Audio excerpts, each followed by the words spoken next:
Shibu sir, आपसे हम जरूर जानना चाहेंगे, जब आप वर्दी पहन लेते हैं तो अपने आप ही देश सेवा के लिए समर्पित हो जाते हैं, लेकिन अगर मैं आपकी बात करूं तो आप अपनी रेगुलर पुलिस ड्यूटी से आगे जाकर भी लोगों के लिए बहुत कुछ कर रहे हैं। हमारे पास आपके लिए एक छोटा सा सरप्राइज है। I hope you like that. Please.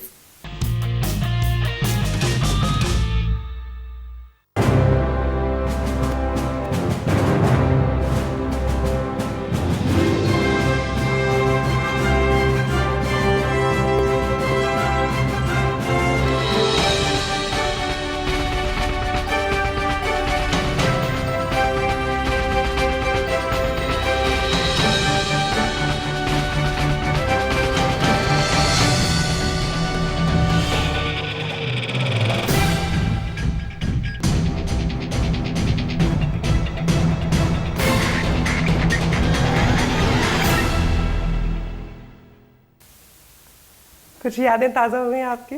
Thank you यार, जो समथिंग वेरी वंडरफुल यार, आपने जो अच्छा रिकॉर्ड किया है। मैं समझता हूँ कि एक वर्दी तो मेरी मेहनत की देन है, इस देश के निशान है जी। मैं समझता हूँ कि देशभक्त होने के लिए सिर्फ वर्दी पहनने की जरूरत नहीं है। यस। हर एक भारतवासी के दिल में होना चाहिए।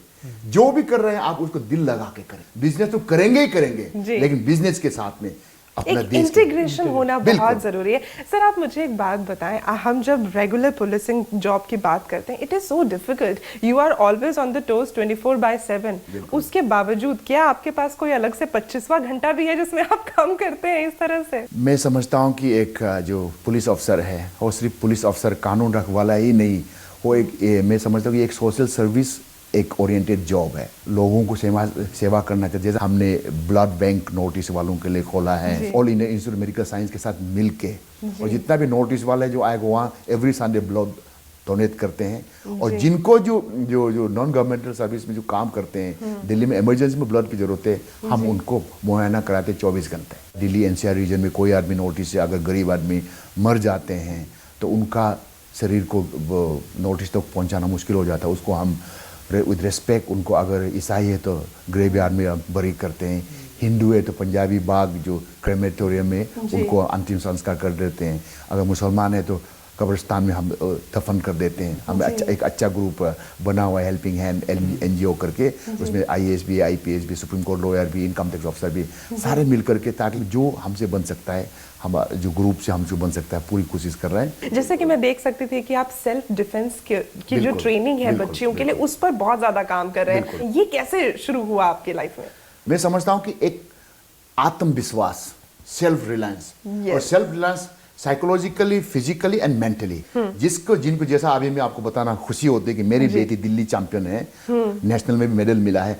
आप जो वो नहीं सीखी थी तो जब भी कुछ करते थे डर के मारे रो रो करके मेरे पास आते थे। आप कुछ भी कहीं भी होता है तो सबसे पहले आप पोजीशन ले लेते। हर हिंदुस्तानी लड़की को ये सेल्फ डिफेंस सीखना चाहिए। सरकार को हम दिल्ली पुलिस ने लिख के भी दिए हुए हैं कि क्यों ना इसको कंपलसरी बनाए, and that can be a part of skill development. I think because it's a skill. Delhi police ने ऑलरेडी बुकलेट भी निकला हुआ है, आप ही लोगों ने बहुत उसमें साथ दिया है, उसमें ऑलरेडी फिल्म बना हुआ है। तो मैं समझता हूँ कि ये सेल्फ डिफेंस एक ऑल राउंड डेवलपमेंट के लिए, हमारे हिंदुस्तान लड़की के लिए बहुत ज्यादा जरूरी है। फिजिकल और इमोशनल जो आपने बोला इंडिपेंडेंस जरूरी है, साथ में इकोनॉमिकल इंडिपेंडेंस भी जरूरी होती है। तो सुनील जी, आपसे मैं जानना चाहूंगी कि आज के समय में जो इकोनॉमिकल इंडिपेंडेंस है वो हमारी सरकार हमारी लड़कियों के लिए या हमारी युवाओं के लिए किस तरह से और आगे बढ़ा रही है? कुछ स्कीम्स की आपने खास तौर पे बात की थी।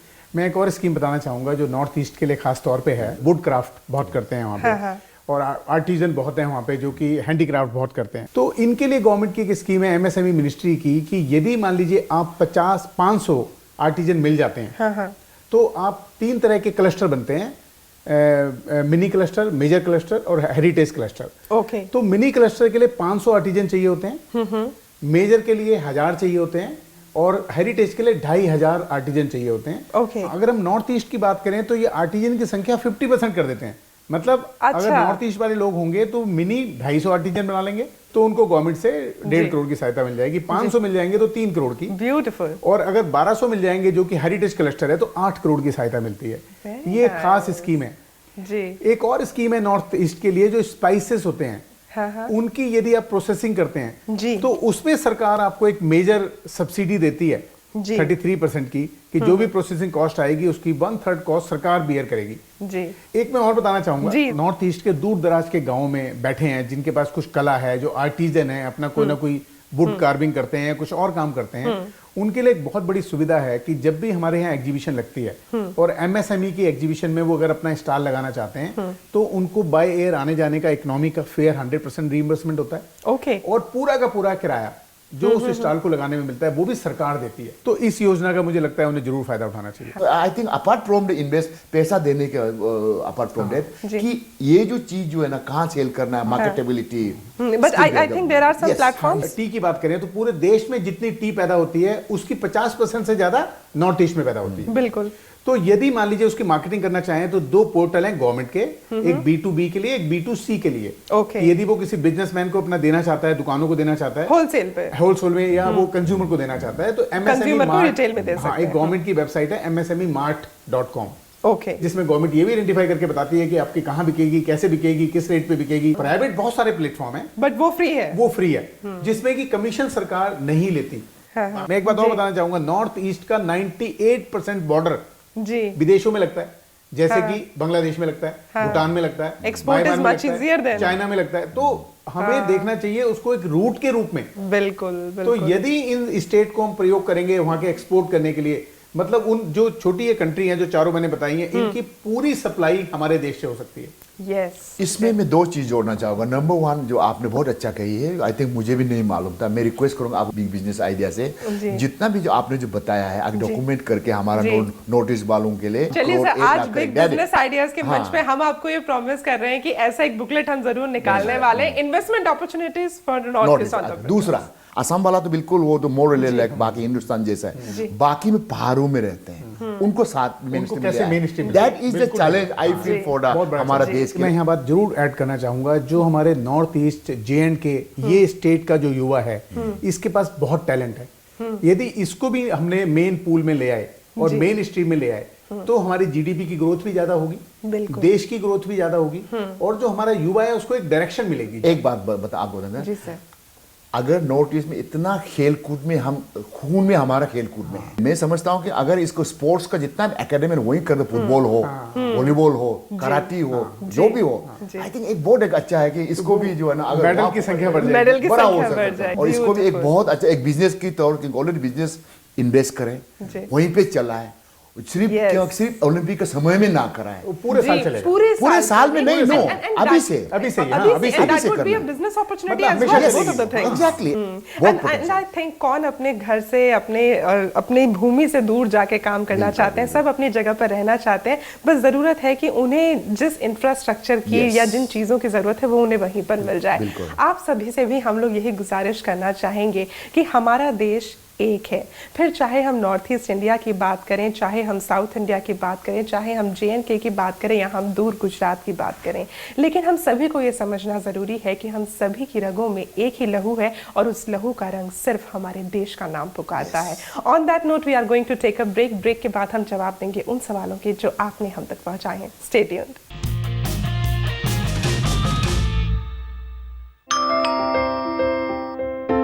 जी बेटा, आपकी मम्मी ने मुझे आपके पास रुकने के लिए बोला है। जब भी घर पे अकेले रहोगे, कोई भी आए दरवाजा बिल्कुल मत खोलना। हेलो मम्मा, क्या आपने आपकी सतर्कता बेटी के जीवन का वरदान है। खुद संभलें और अपनों को संभालें। Delhi police, Delhi police. एक बार फिर से स्वागत है आपका, और अब वक्त हो गया है आपके सवालों के जवाब देने का। तो पहले हम लोग मेल के सवाल ले रहे हैं। पहला सवाल हमारे पास आया है अशोक मिश्रा जी का, बिहार से। आप कहते हैं कि आप एक SC कैटेगरी से बिलोंग करते हैं और अपना बिजनेस आगे बढ़ाना चाहते हैं, तो इसके लिए इन्हें फाइनेंस कहाँ से मिल सकता है? देखिए, इनको मुद्रा योजना से भी मिल सकता है, और prime minister employment generation programme जो हमारा है वो SC ST वर्ग के लिए विशेष सुविधा देता है, जिसमें आपका मार्जिन मनी 5% तक होता है और आपको सब्सिडी भी मिलती है। लखनऊ से रुखसार अली हैं। आप कहती हैं कि आप एक प्राइवेट कंपनी में जॉब करती हैं और आपकी मंथली सैलरी 10,000 रुपए है। आप घर खरीदना चाहती हैं, तो क्या इसके लिए इन्हें मुद्रा से कोई मदद मिल सकती है? नहीं, बिल्कुल नहीं। मुद्रा से मदद व्यवसाय करने के लिए मिलती है। आप कोई अपना उद्योग, धंधा, बिजनेस, सर्विस खोलना चाहें। लेकिन हाँ, इन्हें बताना चाहूंगा कि यदि इनको लोन चाहिए हाउसिंग के लिए, तो गवर्नमेंट की एक स्कीम है हाउसिंग फॉर ऑल, जिसमें कि अगर ये घर ऐसा खरीदती हैं जिसकी कीमत कम हो, EWS में आता हो, तो इनको 6% ब्याज पे किसी भी नेशनलाइज्ड बैंक से लोन पे पैसा मिल सकता है। बहुत अच्छी बात है, वेरी गुड। जी सर। अब हम लोग सवाल ले रहे हैं जो ऑडियो क्लिप से आए हैं। हेलो BBI, मेरा नाम ऋषि गडियार है और मैंने रिसेंटली अभी CA कंप्लीट किया है 2016 में। अब मेरा क्वेश्चन ये है कि मैं बेसिकली इंटरेस्टेड हूँ टीचिंग में और मैं पिछले 12 सालों से पढ़ा रहा हूँ। मैं इसको लेकर एक बड़ा सा सेटअप बनाना चाहता हूँ, एक इंस्टीट्यूट खोलना चाहता हूँ, बट मैं फाइनेंशियली उतना स्ट्रांग नहीं हूँ। तो मैं फाइनेंशियली कैसे इन चीज़ों को मैनेज कर सकूँ और कैसे अपने ड्रीम को कंप्लीट कर सकूँ, मुझे थोड़ा गाइडेंस दें। Thank you. जरूरी नहीं है कि एक बड़ी सी बिल्डिंग बनाएं और लैंड लें और बिल्डिंग में खर्च करें। आप इनिशियली ये बिल्डिंग किराए पे ले सकते हैं, जो कि सस्ते दामों पे मिलती है, और किराए पे लेके अपना इंस्टीट्यूट शुरू कर सकते हैं। और उसके बाद किसी भी योजना में प्रोफेशनल के लिए, क्योंकि आप क्वालिफाइड चार्टर्ड अकाउंटेंट हैं, तो प्रोफेशनल के लिए हर नेशनलाइज्ड बैंक की और प्राइवेट बैंक की एक अलग योजना होती है, जिसमें वो आपको बहुत ईजी टर्म्स में 10% के आसपास ब्याज में आराम से लोन मिल सकता है। आई होप वो इससे पूरी तरीके से फायदा उठा सके। रॉबिन सर, आपको बता दूं कि अब हम लोग आगे अपने प्रोग्राम के उस सेगमेंट में जिसे मैं कहती हूँ शिल्पा भावना स्पेशल। ये हमारे गेस्ट के लिए खास राउंड होता है। आपको बताऊंगी इसके रूल्स के बारे में, लेकिन उससे पहले हमारे सभी दर्शकों के लिए आपका आज का बिजनेस मंत्र। मैं कहना चाहूंगा कि जब भी आपके जीवन में कठिनाई आती है, तो वो आपको बर्बाद करने के लिए नहीं आती। वो कठिनाई आती है आपके अंदर छुपी हुई सामर्थ्य और शक्ति को बाहर निकालने के लिए। अब मैं आपको बता दूं रॉबिन सर, जैसा कि मैंने आपको बताया था कि गेम के रूल के बारे में बताऊंगी। It is a rapid fire round. आपसे कुछ सवाल पूछूंगी, आपको बहुत जल्दी जल्दी उसके जवाब देने हैं, सोचने का टाइम नहीं मिलेगा। तैयार है आप?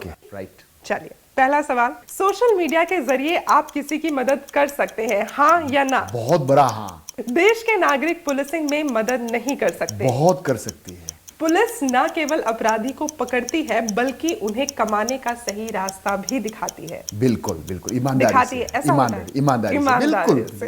Rank the states in order of beauty. Arunachal Pradesh, Assam, Meghalaya, Manipur, Mizoram, Nagaland, Sikkim, Tripura. First without hesitation Sikkim, Meghalaya, Arunachal, then rest more or less in the same category. Sikkim सबसे खूबसूरत है, सबसे खूबसूरत है। लास्ट सवाल आपके लिए, who is Robin Hibu, a tough police officer और an emotional social worker? Both.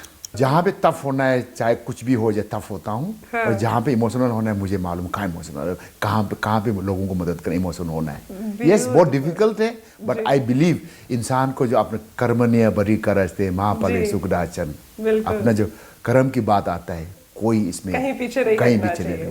हम उम्मीद करते हैं कि आप अपनी इस कार्यशैली को बहुत अच्छे तरीके से आगे बढ़ाएं, and hopefully you keep up the good work that you are doing. Thank you so much sir for coming here, और आपने हमारे साथ इतना बेहतरीन वक्त बिताया, इसलिए हमारे पास आपके लिए कुछ खास है।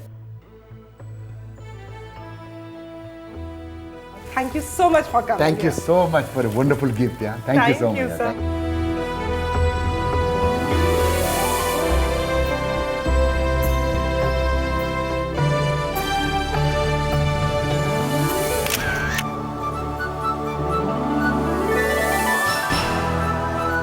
दोस्तों, एक लाइब्रेरी में रखी हुई गीता, कुरान या बाइबल कभी भी आपस में नहीं लड़ते, और जो लोग इनके लिए लड़ते हैं उन्होंने कभी किताबें पढ़ी ही नहीं होती।